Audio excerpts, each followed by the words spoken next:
তো হ্যালো বন্ধুরা, চলে এলাম আরেকটি নতুন ভিডিও নিয়ে। থাম্বনেল দেখে বুঝতেই পাচ্ছেন আজকের একটি টেবিল টপ বেসিন ফিটিং করব প্যারিওয়ারের। তা তোমাদের দেখিয়ে দিলাম প্যারিওয়ার কোম্পানি, দেখতেই পাচ্ছ। আর যে জায়গাটায় বসাবে সেই জায়গাটাও তোমাদের একবার দেখিয়ে দিই। এইটাই সেই টেবিল রেডি করা আছে আর দুটো হোল করা আছে বেসিনের মাপ অনুযায়ী। আমি টেবিলটা উপরে বেসিনটা বসিয়ে নিলাম। এবারে ওই বেসিনের যেগুলো ফিটিংসগুলো লাগবে সেগুলো তোমাদের এক এক করে দেখিয়ে দিই। আমার হাতে আছে একটা কানেক্টর আর বেসিন ওয়েস্ট, সব নামগুলো তোমাদের একবার বলছি। অ্যাঙ্গুলার, ট্রেপলন, পুটিং, ম্যাজিক পাইপ, এগুলো। আর মেন যে জিনিসটা সেটা হচ্ছে ট্যাপ, পিলার কক বেসিনের, সেটাও একবার দেখিয়ে দিচ্ছি। এটা একটি মার্ক কোম্পানির পিলার কক। আর ফিটিং করতে এগুলো যে যন্ত্রগুলো আমার লাগবে, যন্ত্রপাতি, সেগুলো একবার নাম বলে দিই।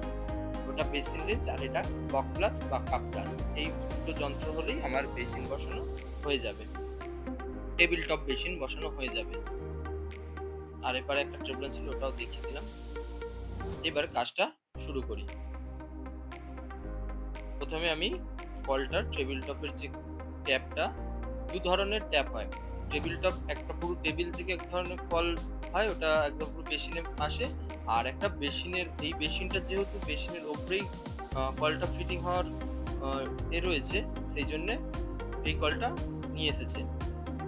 তা কলটা আমি পরিয়ে নেওয়ার পরে এবারে বেসিন রেঞ্জ দিয়ে বললাম যে বেসিন রেঞ্জ আমার যন্ত্রপাতি, সেই তার মধ্যে থেকে বেসিন রেঞ্জ দিয়ে ভালো করে টাইট দিয়ে ফিক্সড করে নেবো যাতে না কলটা নড়ে।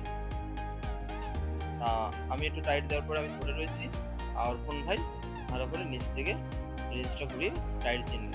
টাইট দেওয়া হয়ে গেলে একবার নাড়িয়েও তোমাদের দেখিয়ে দেবো।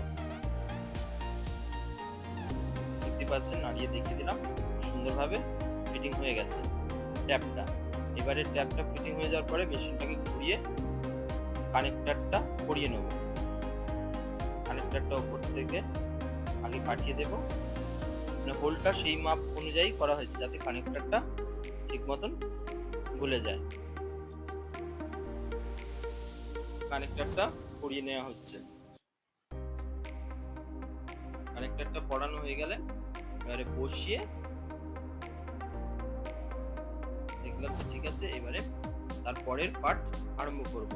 এবারে বসাবো বেসিনের যে ওয়েস্ট, সেই ওয়েস্টটা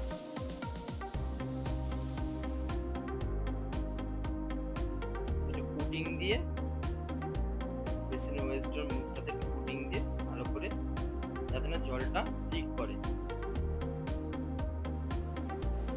পুডিংটা এই কারণে দেওয়া যে পুডিংটা দিলে জলের লিকেজটা বেসিনের থেকে হয় না, সেই কারণে পুডিংটা দিয়ে বেসিন ওয়েস্টটা টাইট দিচ্ছে।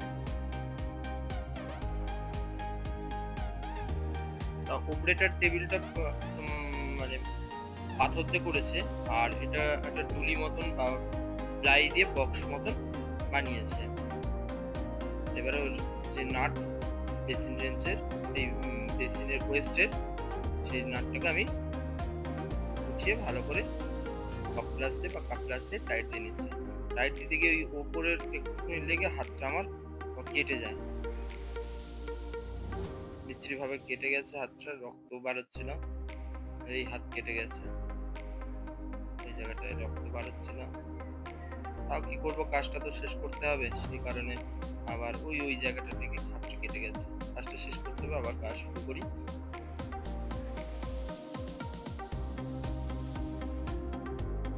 টাইট দিয়ে নিচ্ছি।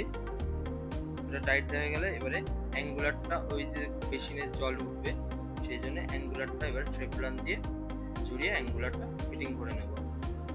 ওই যে কানেক্টরটা চলছে ওই জায়গাটায় আমার বেসিনের মানে জলের পয়েন্টটা ছাড়া ছিল, ওই অ্যাঙ্গুলারটা পরিয়ে নিলাম। করানো হয়ে গেলে বক ব্রাশ দিয়ে টাইট করে অ্যাঙ্গুলারটা ফিক্সড করে নেব। হয়ে গেলে কানেক্টরটা পরিয়ে নেব অ্যাঙ্গুলারের সাথে।